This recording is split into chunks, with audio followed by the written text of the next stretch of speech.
Hello friends, welcome to the success केंद्र। Friends देखिए, आज इस सेशन में हम लोग बिहार पुलिस कांस्टेबल की जो भर्ती वर्ष 2023 में 21,391 पदों पर आई हुई है, उसके लिए साइंस के यानी कि विज्ञान के सबसे जो इम्पोर्टेंट क्वेश्चंस है, सबसे टॉप क्वेश्चंस हैं, जो आपके एग्ज़ाम यानी कि बिहार पुलिस के एग्ज़ाम के दृष्टिकोण से काफ़ी महत्वपूर्ण हैं, उनको हम इस सेशन में कवर करने वाले हैं। फटाफट फ्रेंड्स एक बार सेशन को लाइक कर दीजिए। मैं आपसे बार बार रिक्वेस्ट करता हूं कि प्लीज़ सेशन को ज़्यादा से ज़्यादा लाइक करें और इसको ज़्यादा से ज़्यादा शेयर करें। तो चलिए सेशन शुरू करते हैं फ्रेंड्स। इसका लिंक एक बार किसी भी ग्रुप में जहां कहीं भी आप हैं, चाहे वह फेसबुक ग्रुप हो, टेलीग्राम ग्रुप हो या फिर व्हाट्सएप ग्रुप हो, वहां पर फटाफट शेयर कर दीजिए। और आप लोग बहुत कम समय में प्रयास करिएगा कि आंसर कमेंट कर दीजिएगा। लाइव चैट में सभी को आंसर कमेंट करना है और जो भी मैं एक्सप्लेन करूंगा उसको ध्यान से सुनिएगा। इससे क्या होगा कि एक प्रश्न के साथ साथ आपके 2 से 3 प्रश्न जो हैं कवर होते चलेंगे।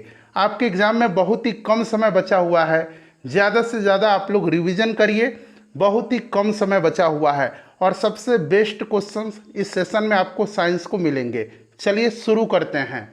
फ्रेंड्स, जैसे मैंने आपको बताया कि आज इस वीडियो में हम लोग बिहार पुलिस कांस्टेबल एग्ज़ाम 2023 के लिए बिहार पुलिस में साइंस के जो प्रश्न पूछने का लेवल होता है, पैटर्न होता है, उसी लेवल और पैटर्न पर आधारित हम लोग बिहार पुलिस कांस्टेबल भर्ती 2023 के लिए साइंस के महत्वपूर्ण प्रश्नों को कवर करेंगे। चलिए स्टार्ट करते हैं। पहला प्रश्न पढ़ेंगे। पहला प्रश्न है कि कोशिका के समूह को क्या कहते हैं। आंसर अगर आप जानते हैं तो आंसर कमेंट में देकर के बताते चलेंगे। कोशिका के समूह को क्या कहते हैं? तो कोशिका के समूह को कहा जाता है उत्तक। ऑप्शन 3 राइट आंसर हो जाएगा, उत्तक। ठीक है। अच्छा, उत्तकों का जो समूह होता है, उत्तकों का समूह, कोशिकाओं के समूह को तो उत्तक कहा जाता है, लेकिन उत्तकों के समूह को क्या कहा जाता है? तो उत्तकों के समूह को अंग कहा जाता है। अच्छा, एक इम्पॉर्टेंट पॉइंट्स ध्यान रखेंगे। उत्तकों का अध्ययन क्या कहलाता है? ये भी प्रश्न पूछा जाता है। तो उत्तकों का अध्ययन जो है ये कहलाता है हिस्टोलॉजी। क्या कहलाता है? उत्तकों का अध्ययन, उत्तकों का अध्ययन कहलाता है हिस्टोलॉजी। देखिए फ्रेंड्स, जो भी मैं एक्सप्लेन करूँगा उसको आप ध्यानपूर्वक जरूर सुनिएगा। इससे क्या होगा कि एक प्रश्न के साथ साथ आपके 2-3 प्रश्न कवर होते चलेंगे। चलिए, ये सेशन थोड़ा सा टफ रहेगा, लेकिन घबराना नहीं है। अगर आप इस सेशन से 50% भी प्रश्नों को सॉल्व कर लेते हैं तो समझिए कि आपकी तैयारी बेहतरीन है। चलिए नेक्स्ट क्वेश्चन करेंगे कि पौधे में लचीलेपन का गुण किस उत्तक के कारण होता है। अब थोड़ा सा यहाँ पर आप ध्यान देंगे, थोड़ा सा हम लोग पादप उत्तक के बारे में जान लेते हैं। देखिए, पादप उत्तक जो होता है यह 2 प्रकार का होता है। एक होता है, यहाँ मैं लिख देता हूँ आपको, विभाज्योतिकी उत्तक। ठीक है, एक होता है विभाज्योतिकी उत्तक और दूसरा होता है अस्थायी उत्तक। क्लियर? एक होता है विभाज्योतिकी उत्तक, दूसरा होता है अस्थायी उत्तक। अब देखिए, ये जो विभाज्योतिकी उत्तक है इसको अंग्रेजी में कहा जाता है मेरिस्मेटिक टिश्यू। मेरिस्मेटिक टिश्यू कहा जाता है। यह पौधे के अंगों की वृद्धि के लिए उत्तरदायी होता है। और जो अस्थायी उत्तक होता है यह क्या होता है? यह पौधे के जो यांत्रिक सहायता होते हैं, पौधे में लचीलापन होता है, पौधे के भोजन संचय होता है, पौधे में जो जल और भोजन का परिवहन होता है, इन सब के लिए ये जिम्मेदार होता है। कौन? तो अस्थायी उत्तक। क्लियर है? चलिए, अब यहाँ पर आप देखेंगे फ्रेंड्स कि ये जो विभाज्योतिकी उत्तक है ये भी 3 प्रकार का होता है। एक होता है एपिकल मेरिस्टेम, जिसको कि हिंदी में कहा जाता है शीर्षस्थ विभाज्योतिकी उत्तक। ये क्या होता है? यह उत्तक जो होता है जड़ और तने के शीर्ष भाग में होता है। दूसरा होता है पार्श्वत, यानी कि इसको लैटरल मेरिस्टेम कहा जाता है। यह जड़ और तने के पार्श्व भाग में होता है। और तीसरा जो होता है वो आपका होता है अंतर्वेशी विभाज्योतिकी उत्तक। ठीक है, तो ये भी 3 प्रकार का होता है और खास करके अस्थायी उत्तक इम्पोर्टेंट है। तो मेरा मकसद आपको अस्थायी उत्तक बताना है। देखिए, अब अस्थायी उत्तक जो होता है ये भी 2 प्रकार का होता है। एक सरल उत्तक होता है, एक सरल उत्तक होता है और एक होता है जटिल उत्तक। एक सरल उत्तक होता है और एक जटिल उत्तक होता है। ठीक है। अब देखिए, ये सरल उत्तक में जो आते हैं पेरेन्काइमा, उसके बाद कोलेनकाइमा, एस्क्लेरेन्काइमा, ये जो होते हैं सरल उत्तक हैं। और जटिल उत्तक कौन सा है? तो जटिल उत्तक यानी कि कॉम्प्लेक्स टिश्यू में आता है जाइलम और फ्लोएम। क्लियर? अगर पूछा जाए कि इनमें से कौन सा जटिल ऊतक है। और ऑप्शन में आपको दे दिया जाए पेरेन्काइमा, स्क्लेरेन्काइमा, कोलेनकाइमा, जाइलम, तो कौन सा जटिल ऊतक है? जाइलम है। ये जितने भी काइमा हैं, पेरेन्काइमा, स्क्लेरेन्काइमा, कोलेनकाइमा, ये सरल ऊतक हैं, और जाइलम और फ्लोएम जो है ये जटिल ऊतक है। क्लियर? चलिए इतना याद रखिएगा आप। देखिए पौधे में लचीलेपन का गुण जो होता है यह किस कारण होता है? तो फ्रेंड्स ये होता है कोलेनकाइमा के कारण। कोलेनकाइमा को जो है हिंदी में कहा जाता है स्थूल कोण ऊतक, इसको कहा जाता है स्थूल कोण ऊतक। ठीक है, आपको हिंदी याद नहीं रखना है क्योंकि ये सब अंग्रेजी में ही खास करके पूछा जाता है। ठीक है, तो याद रखेंगे कोलेनकाइमा। यह कोलेनकाइमा जो है यह पौधों को यांत्रिक सहायता प्रदान करता है। क्लियर है? चलिए अच्छा, यहाँ पर ध्यान रखेंगे एक है पेरेन्काइमा। यहाँ पर देखिए पेरेन्काइमा है। पेरेन्काइमा का कार्य क्या है? तो पेरेन्काइमा जो है यह पादपों के लिए भोजन का संचय करता है।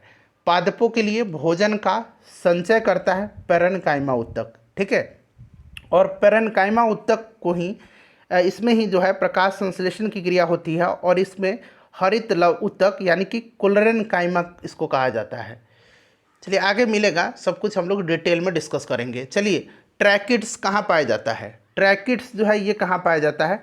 तो देखिए अभी मैंने आपको बताया था कि जाइलम और फ्लोएम ये जटिल ऊतक हैं। ठीक है, जाइलम में जो भाग होते हैं जाइलम के, जाइलम 4 विभिन्न प्रकार के तत्वों से बना होता है। ये होता है ट्रैकिड, हिंदी में इसको कहा जाता है वाहिनिकाय। क्या कहा जाता है इसको? वाहिनिकाय कहा जाता है हिंदी में। ठीक है, जाइलम जो है जाइलम 4 प्रकार के तत्व से बना होता है। एक ट्रैकिड्स होता है जिसको कि वाहिनिकाएँ कहा जाता है, एक वेसल्स होता है। एक क्या होता है? एक वेसल्स होता है जिसको कि वाहिकाएँ कहा जाता है, वाहिकाएँ कहा जाता है। ठीक है, 2 तो हो गया। तीसरा है आपका, तीसरा क्या है? तो तीसरा आपका जाइलम फाइबर है, और चौथा जो है जाइलम पेरेन्काइमा है। ठीक है, तो ये याद रखेंगे। और फ्लोएम जो होता है, फ्लोएम भी जो है यह 4 तत्वों से बना होता है। एक चालनी लनिकाएँ जिसको कि सीओ ट्यूब कहा जाता है, जिसको क्या कहा जाता है? सीओ ट्यूब्स कहा जाता है। पूछा जाए अगर कि सीओ ट्यूब्स किसका भाग है, तो याद रखेंगे ये किसका भाग है? तो ये फ्लोएम का भाग है। ठीक है, सीओ ट्यूब्स, उसके बाद कैम्पेनियन सेल्स, उसके बाद फ्लोएम फाइबर और फ्लोएम पेरेन्काइमा, और उसमें जाइलम फाइबर और जाइलम पेरेन्काइमा पाया जाता है। तो आपको 2 ही याद रखना है। उसमें का आपका याद रखना है कौन सा? तो उसमें आपको याद रखना है ट्रैकिड्स और वेसल, ट्रैकिड्स और वेसल्स। ठीक है, जो कि ट्रैकिड्स किसका है? ट्रैकिड्स जाइलम में पाया जाता है। ठीक है, और फ्लोएम में आपको याद रखना है सीओ ट्यूब्स, सीओ ट्यूब याद रखना है, और कैम्पेनियन सेल याद रखना है, कैम्पेनियन सेल। बाकी इसमें भी है जाइलम फाइबर पाया जाता है, इसमें भी फ्लोएम फाइबर पाया जाता है, इसमें भी जाइलम पेरेन्काइमा पाया जाता है, इसमें भी फ्लोएम पेरेन्काइमा पाया जाता है। क्लियर? चलिए, जंतु के शरीर को ढकने या बाहर रक्षा प्रदान करने वाले ऊतक को कहते हैं। जंतु के शरीर को ढकने या बाहर रक्षा प्रदान करने वाले ऊतक को कहते हैं। अब देखिए ये जंतु ऊतक आ गया। ठीक है, अभी हमने पादप ऊतक के बारे में पढ़ा था, जंतु ऊतक आ गया। जंतु ऊतक भी ये 4 प्रकार के होते हैं। कौन कौन से? तो एक एपिथेलियम ऊतक, इसको हिंदी में उपकला ऊतक कहा जाता है, एपिथेलियम ऊतक, जो कि यहाँ पर दिया गया है। एक ये हो गया। एक संयोजी ऊतक हो गया, संयोजक ऊतक दिया गया, संयोजी ऊतक, जिसको कि हम लोग कनेक्टिंग टिश्यू कहते हैं, जिसमें कि ब्लड, अस्थि, उपास्थि संयोजी ऊतक के उदाहरण होते हैं। क्लियर? एक पेशी ऊतक हो गया, पेशी ऊतक जिसको कि मस्क्यूलर टिश्यू कहा जाता है। एक हो गया तंत्रिका ऊतक जिसको कि नर्वस टिश्यू कहा जाता है। क्लियर? ये 4 ऊतक हो गए। अब इनमें से जंतु के शरीर को ढकने या बाहर रक्षा प्रदान करने वाला ऊतक कौन सा है? बहुत ही आसानी से आप बना लीजिएगा। अभी 4 ऊतकों का मैंने नाम बताया था। देखिए संयोजी ऊतक, यह तो ढक नहीं सकता है।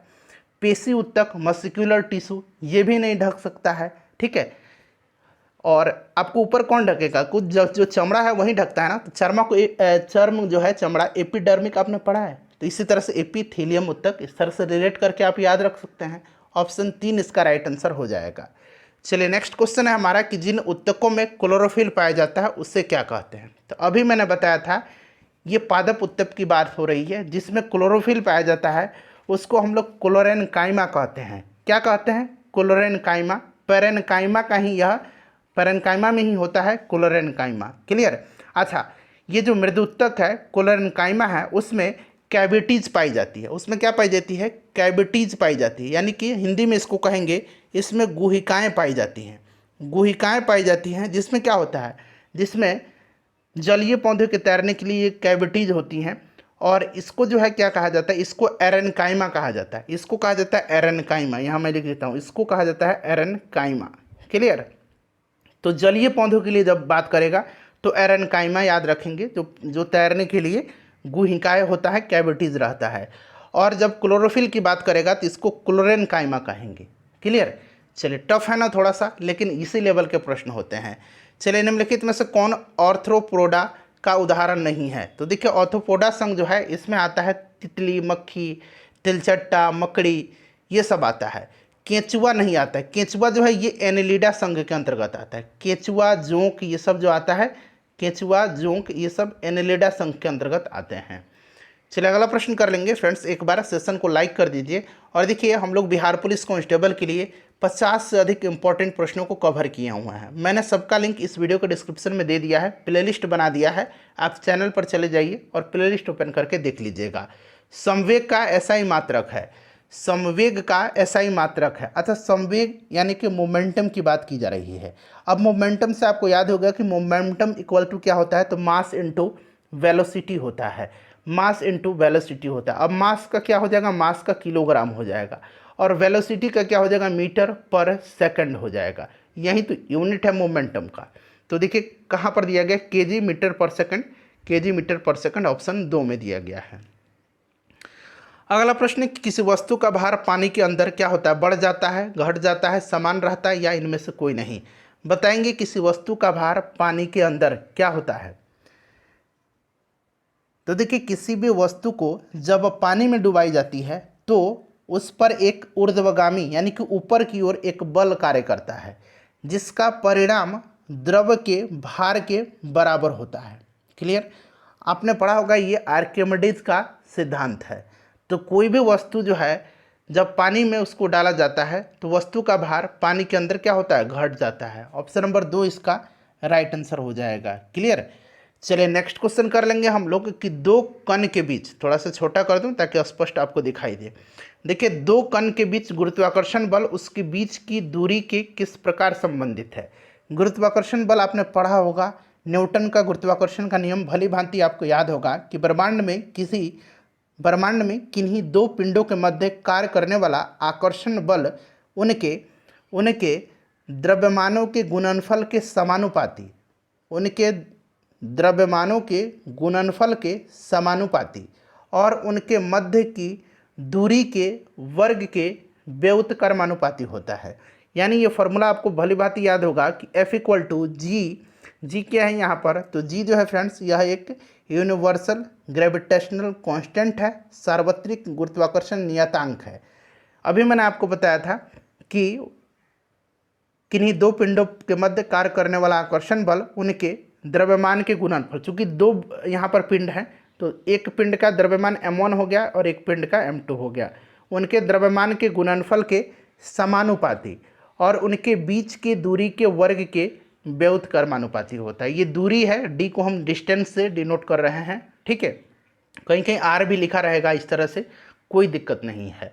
तो ये क्या हो जाएगा फ्रेंड्स, अब यहाँ पर देख सकते हैं ये जो रिलेशन है यहाँ पर, ये क्या हो जाएगा, F is inversely proportional to D square. ठीक है, एक तो था directly proportional to m1 into m2। ठीक है, उनके दोनों के द्रव्यमान के गुणनफल के समानुपाती और इनवर्सली प्रोपोर्शनल टू बीच की दूरी के वर्ग के व्युत्क्रमानुपाती। क्लियर? तो ये वाला जो है रिलेशन सही दिया गया है। अच्छा, यहाँ पर अब ये बात जी की आई है। जी क्या है, तो जी मैंने बताया था यूनिवर्सल ग्रेविटेशनल कांस्टेंट है, इसका मान पूछा जाता है। जी का मान कभी कभी पूछा जाता है, तो आप याद रखेंगे 6.6 इंटू 10⁻⁻11, और ये यूनिट आपको खास करके याद रखना है, न्यूटन मीटर स्क्वायर पर केजी स्क्वायर। क्लियर है? चलिए आगे बढ़ा जाए, नेक्स्ट क्वेश्चन कर लेंगे। अगला प्रश्न है हमारा, फ्रेंड्स प्लीज़ एक बार वीडियो को लाइक कर दीजिए। देखिए, पृथ्वी के सतह के नीचे जाने पर जी का मान क्या है। जी का मान क्या होता है, जी का मान तो आपको पता है ना, 9.8 मीटर पर सेकंड स्क्वायर होता है। तो बताएंगे जी का मान पृथ्वी की सतह के नीचे जाने पर क्या होता है। देखिए, पृथ्वी की सतह से आप नीचे जाइए या ऊपर जाइए, जी का मान जो है सदैव घटता है ऊपर या नीचे जाने पर।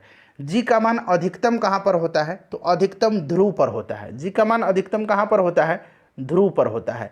और न्यूनतम कहाँ पर होता है, तो न्यूनतम जो है जी का मान ये भूमध्य रेखा पर होता है, भूमध्य रेखा पर होता है। इसे भी आप याद रखिएगा। चलिए अगला प्रश्न कर लेंगे कि जिन उत्तकों में क्लोरोफिल पाया जाता है उससे क्या कहते हैं। अभी जस्ट इस प्रश्न को मैंने बताया है और ये प्रश्न खास करके मैंने आपके लिए रखा है कि आप इसका आंसर कमेंट करेंगे। आपको इसका आंसर आना चाहिए क्योंकि इतने अच्छे तरीके से मैंने बताया है। चलिए फटाफट इसका आंसर कमेंट कर दीजिएगा लोग। चलिए नेक्स्ट क्वेश्चन करेंगे कि पौधे में वाष्प उत्सर्जन किसके द्वारा होता है। पौधे में वाष्प उत्सर्जन जो होता है यह किसके द्वारा होता है। तो देखिए, सबसे पहले आप यहाँ पर ध्यान देंगे कि पौधे में वाष्प उत्सर्जन जो होता है यह होता है स्टोमेटा के द्वारा, यानी कि हिंदी में इसको रंग्र कहा जाता है। ठीक है, रंग्र के द्वारा होता है। कहीं के रंग्र आपको रहेगा तो दोनों याद रखेंगे। अच्छा, ये जो वाष्प उत्सर्जन की दर है ये किन किन बातों पर निर्भर करती है, ये बहुत ज़रूरी है। देखिए, प्रकाश की तीव्रता बढ़ने पर, जब प्रकाश की तीव्रता बढ़ेगी तब वाष्प उत्सर्जन की दर भी बढ़ेगी। प्रकाश की तीव्रता बढ़ेगी, थोड़ा सा कॉमन सेंस लगाना है। प्रकाश की तीव्रता जब बढ़ेगी तो वाष्प उत्सर्जन की दर भी बढ़ेगी। ठीक है, तापमान जब बढ़ेगा तो वाष्प उत्सर्जन की भी दर बढ़ जाएगी। यानी कि प्रकाश की तीव्रता बढ़ा तो भी वाष्प उत्सर्जन बढ़ गई, तापक्रम बढ़ा तो भी वाष्प उत्सर्जन बढ़ गई। आर्द्रता जब बढ़ेगा तब वाष्प उत्सर्जन की दर घट जाएगी। आर्द्रता जब बढ़ेगा तब वाष्प उत्सर्जन की दर घट जाएगी। वायु की गति भी तेज होगा तब भी वाष्प उत्सर्जन तेजी से होगा। क्लियर, तो सिर्फ आर्द्रता में घट जा रही, आर्द्रता बढ़ने पर वाष्प उत्सर्जन घट जाती है। इसको नोट डाउन कर लीजिए आप। चलिए, अच्छा, आर्द्रता जो है ह्यूमिडिटी अंग्रेजी में इसको कहते हैं। ठीक है, याद रखेंगे। वाष्प उत्सर्जन की दर को किसके द्वारा मापा जाता है, तो वाष्प उत्सर्जन की दर जो है इसको मापा जाता है गैनोंग पोटोमीटर के द्वारा, गैनोंग पोटोमीटर के द्वारा। ठीक है, याद रखेंगे। हिंदी में मैं लिख देता हूँ, गैनोंग पोटोमीटर, गैनोंग पोटोमीटर के द्वारा वाष्प उत्सर्जन की दर को मापा जाता है।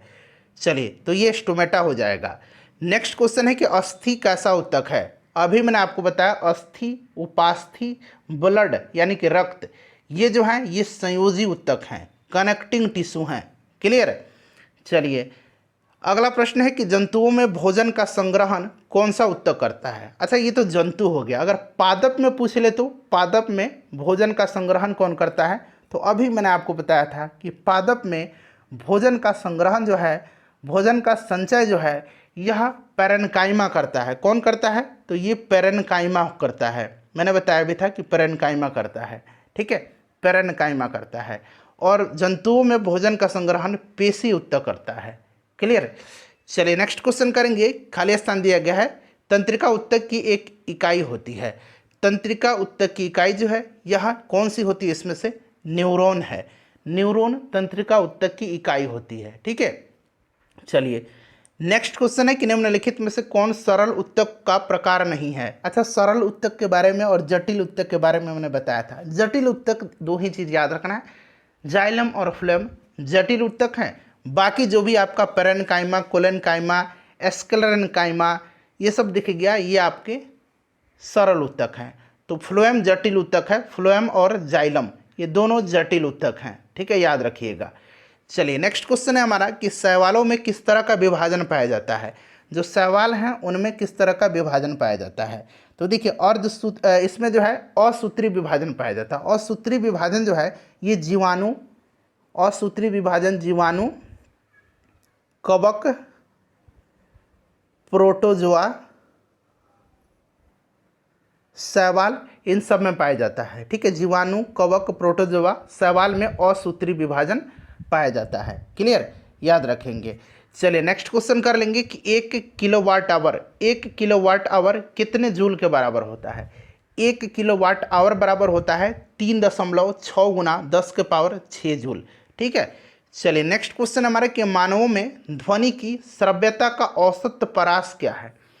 मानवों में ध्वनि की श्रव्यता का औसत परास क्या है, तो ये औसत परास जो है ये 20 हर्ट्ज से लेकर के 20,000 हर्ट्ज है, ठीक है।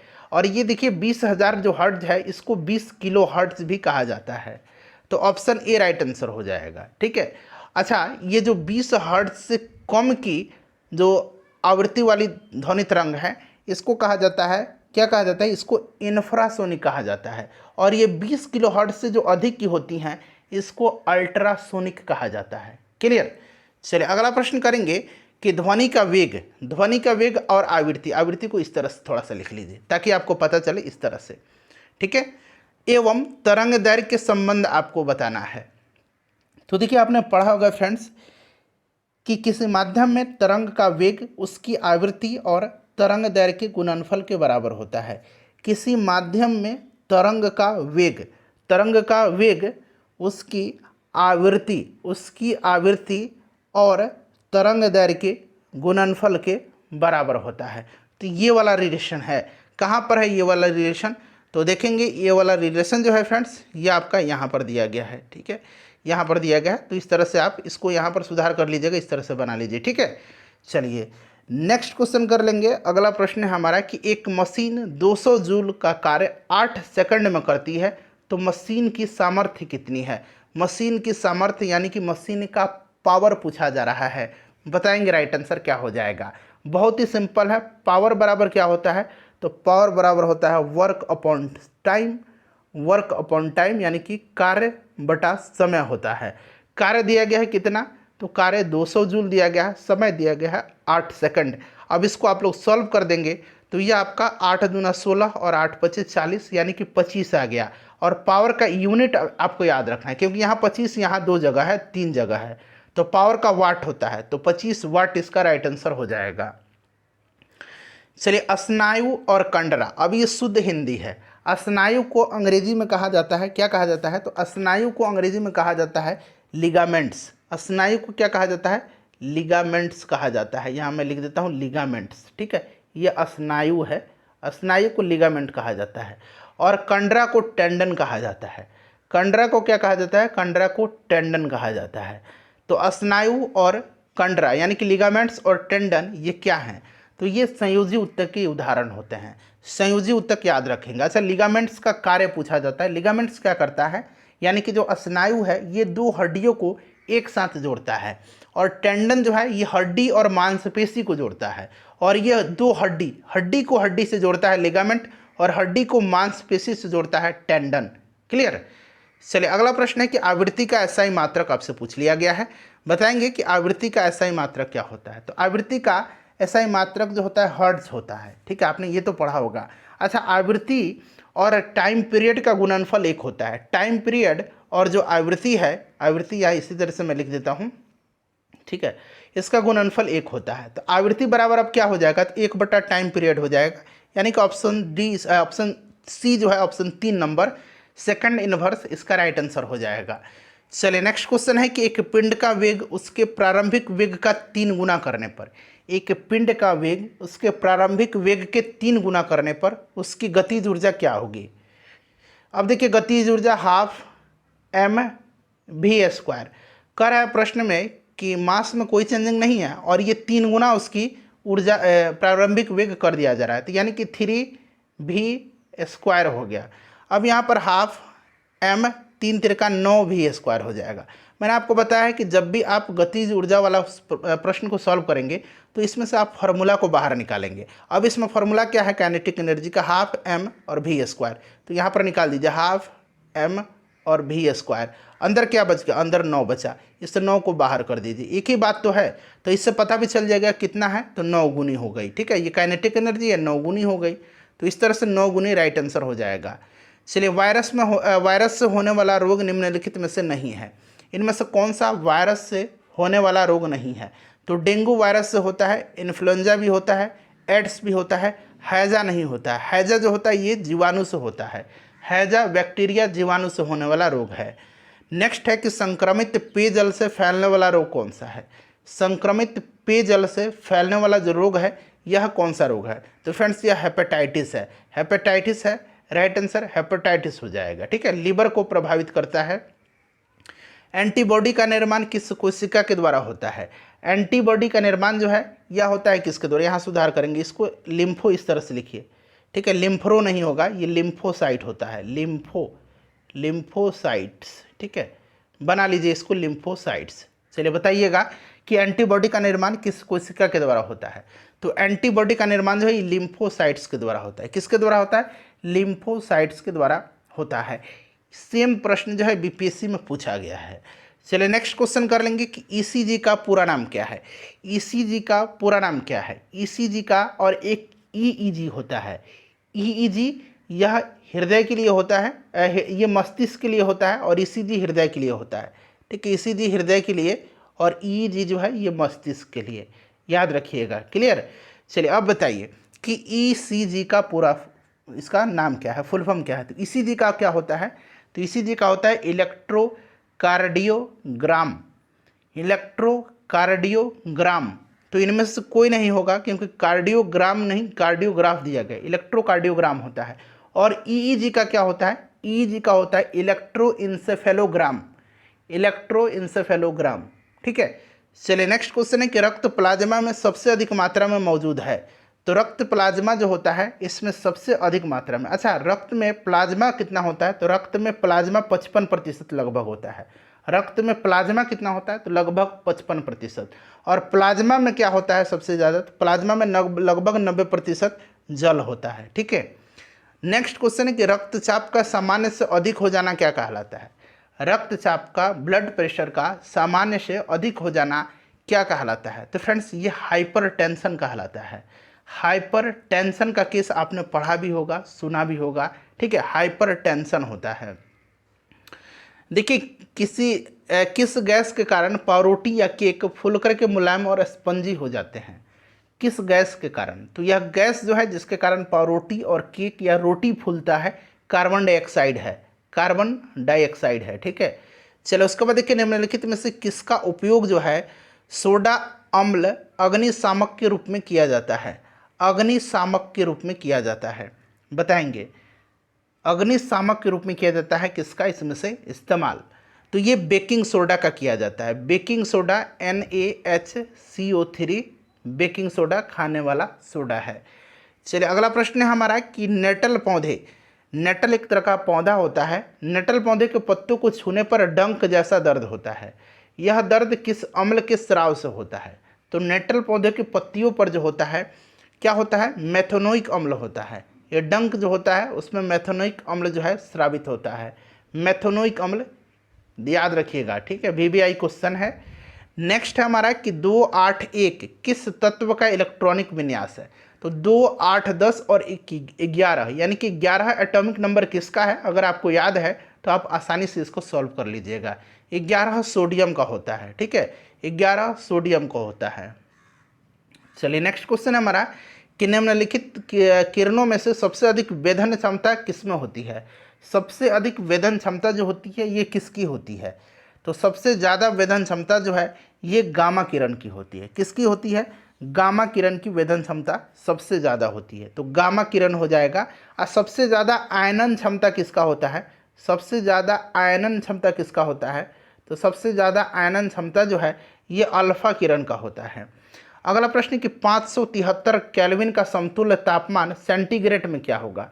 तो आपको पता है कि सेंटीग्रेड में हम जब भी सेंटीग्रेड से हम केल्विन में जाते हैं तो सेंटीग्रेड से केल्विन में 273 जोड़ देते हैं, 273 जोड़ देते हैं ना, आपको याद है ना कि 0 डिग्री C + 273, ये केल्विन में इस तरह से हम लोग इसको बदलते हैं। तो देखिए अब आपको उल्टा आना है, केल्विन से सेल्सियस में आना है, तो आपको क्या करेंगे 573 में से 273 को घटा देंगे तो आपको सेंटीग्रेड मिल जाएगा। तो 0 ये आपका कितना हो जाएगा 0 और 5 में से 2 गया 3 यानी कि 300 डिग्री सेंटीग्रेड हो जाएगा। बर्फ़ का गलनांक है, बर्फ़ का गलनांक 0 डिग्री सेंटीग्रेड है, ठीक है। तो यहाँ पर देखिएगा केल्विन में दिया गया 273 केल्विन, क्लियर। गर्मियों में घड़े का जल निम्नलिखित प्रक्रमों में से किसके कारण ठंडा हो सकता है? किसके कारण ठंडा हो सकता है? तो ये ठंडा जो होता है ये वाष्पीकरण के कारण होता है, ठीक है। तो यहाँ पर देखिएगा वाष्प उत्सर्जन दिया गया है, वाष्प उत्सर्जन इसका राइट आंसर हो जाएगा, क्लियर। चलिए नेक्स्ट क्वेश्चन है कि कोशिका की सबसे बाहरी परत को क्या कहते हैं? कोशिका की सबसे बाहरी परत को क्या कहते हैं? तो कोशिका की जो सबसे बाहरी परत है इसको कोशिका झिल्ली कहा जाता है, कोशिका झिल्ली कहा जाता है। ठीक है, चलिए नेक्स्ट क्वेश्चन हमारा। अच्छा, कोशिका की खोज किसने किया था? रॉबर्ट हुक ने किया था। चलिए, मानव शरीर में पाई जाने वाली निम्नलिखित में से कौन सी ग्रंथि अंतःस्रावी और बहिस्रावी दोनों है? कौन सी ग्रंथि जो है ये अंतःस्रावी भी है और बहिस्रावी भी है? तो यह ग्रंथि कौन सी है? यह ग्रंथि अग्नाशय है। अग्नाशय से ही इंसुलिन स्रावित होता है, ध्यान रखिएगा आप। ठीक है, चलिए, ईस्ट में अलैंगिक जनन किसके द्वारा होता है? अच्छा, ईस्ट में और अमीबा में, याद रखेंगे, ईस्ट में और अमीबा में ये अलैंगिक जनन होता है। किसमें, क्या, कौन सा जनन होता है? अलैंगिक जनन होता है ईस्ट में और अमीबा में। और ईस्ट में अलैंगिक जनन जो होता है यह किसके द्वारा होता है? तो मुकुलन के द्वारा। और अमीबा में जो होता है ये द्विविखंडन के द्वारा होता है। ठीक है, द्विविखंडन के द्वारा, इसे भी आप याद रखिएगा। चलिए, अगला प्रश्न है कि पौधे के मादा भाग को क्या कहा जाता है? मादा भाग जो है इसमें से जयांग है और पुंकेसर नर भाग होता है। क्लियर? पौधों के मादा भाग को, पौधे का नहीं, पुष्प का इस तरह से अगर मादा भाग रहे तो ज़्यादा बेटर रहता है, इस तरह से भी याद रखेंगे, जयांग हो जाएगा। चलिए, निम्नलिखित में से कौन पादप हार्मोन नहीं है? पादप हार्मोन इसमें से कौन सा नहीं है? बताइए, सोच समझ करके आंसर दीजिए। एथिलीन बिल्कुल है, ये फलों के पकाने में सहायक होता है। ऑक्सिन भी है, साइटोकाइनिन भी है। साइटोकाइनिन कोशिका विभाजन में सहायक होता है। ऑक्सीटोसिन नहीं है। ऑक्सीटोसिन जो है यह पादप हार्मोन नहीं है, यह जंतु हार्मोन है। दुग्ध स्रावन के लिए यह जिम्मेदार होता है, यानी कि दूध निष्कासन के लिए उत्तरदायी होता है ऑक्सीटोसिन हार्मोन। ऑक्सीटोसिन हार्मोन को लव हार्मोन भी कहा जाता है, ये भी आप ध्यान रखेंगे। चलिए, नेक्स्ट क्वेश्चन है कि एंड्रोजन क्या है? अब यहाँ पर ज़रा ध्यान से सुनिएगा, आपको डाउट होगा लेकिन क्लियर करता हूँ। एंड्रोजन हार्मोनों का एक समूह है। एंड्रोजन हार्मोनों का एक समूह है जिसको कि नर हार्मोन कहा जाता है। नर हार्मोन कहा जाता है, लेकिन एंड्रोजन नर और मादा दोनों में पाया जाता है। और इसको कहा जाता है नर हार्मोन, लेकिन पाया जाता है नर और मादा दोनों में, लेकिन ये कहा जाता है नर हार्मोन। ठीक है, चलिए नेक्स्ट क्वेश्चन है हमारा कि पीतल एक मिश्र धातु है। पीतल जो है किसका मिश्र धातु है?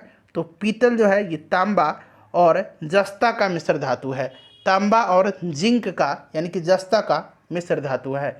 अगला प्रश्न कि कौन सी अधातु है जो कमरे के ताप पर द्रव अवस्था में होती है?